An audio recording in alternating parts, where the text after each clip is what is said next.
ଜାତୀୟ ଧାନ ଗବେଷଣା ଅନୁଷ୍ଠାନ କଟକ ଏନ୍ଆର୍ଆଇ ବାର୍ତ୍ତା କାର୍ଯ୍ୟକ୍ରମକୁ ମୁଁ ଜିତେନ୍ଦ୍ର ସେନାପତି ଏବଂ ମୁଁ ଗାयत्री सिन्हा चाषी भाई और भौणी मानक स्वागत करुछु। आसंतु आज आलोचना करिबा शारद धान रे लागुथुबा किछि रोग पोक विषय रे।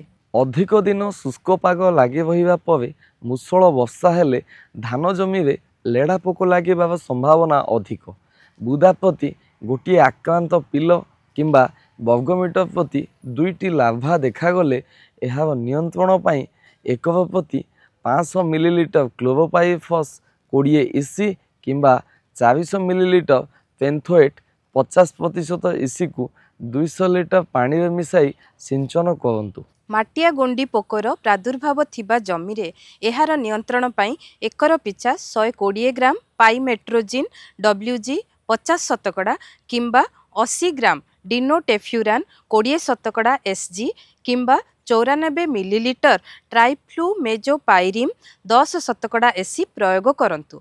मने रखिबे माटिया गुंडी पोक लागिथिबा समय रे कोनोसी प्रकार जबक्षार जनजनित सार प्रयोग करंतु नाही। सळ रुआ होइथिबा धान गछरे धान पिलो देबा अवस्था रे पत्रा छदा पुड़ा बा सापकातिया रोग गोटे रु 2टी पिल देखा गले एहार दमन पाई एकर प्रति 200 मिलीलीटर प्रोपिकोनाजोल 25 इसी किंबा 400 मिलीलीटर हेक्साकोनाजोल 5 इसी किंबा 400 मिलीलीटर भालिडामाइसिन 3L 200 लिटर पानी में मिसाई सिंचन करंतु। पत्र महिषा रोग देखा जाउथुबा अंचल रे एहार नियंत्रण पाई एकर प्रति 400 ग्राम कार्बेंडाजिम 50 WP किंबा टेबुकोनाजोल 50 शतकड़ा सहित ट्राइफ्लोक्सीस्ट्रोबिन 25 शतकड़ार 80 ग्राम मिश्रण को 200 लिटर पानी रे मिसाई सिंचन करंतु। सहारा रोग साधारणतः क्षीर ढोकिबा समय रे देखा जाए। एहार नियंत्रण पाई एकर प्रति 400 ग्राम कपर हाइड्रोक्साइड 77% किंबा 400 ग्राम टेबुकोनाजोल 25% व्यवहार करंतु।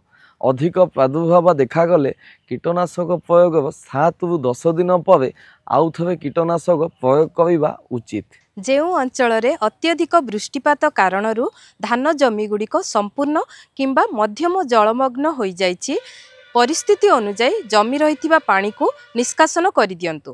धान चाष रे पिल देबा एक गुरुत्वपूर्ण पर्याय। सेथिपाई वर्षा अभाव कारणरू सुखिला पड़ी जाइथिबा जमी रे आवश्यक परिमाणर जलसेचन करि दियंतु। विलंब रे रुआ जाइथिबा धान रे केंडा बाहरिबार प्रारंभिक पर्याय रे किंबा रोइबार 50 रु 55 दिन पर द्वितीय शीर्ष सार भाव एकर प्रति 17.5 केजी यूरिया सार प्रयोग करंतु।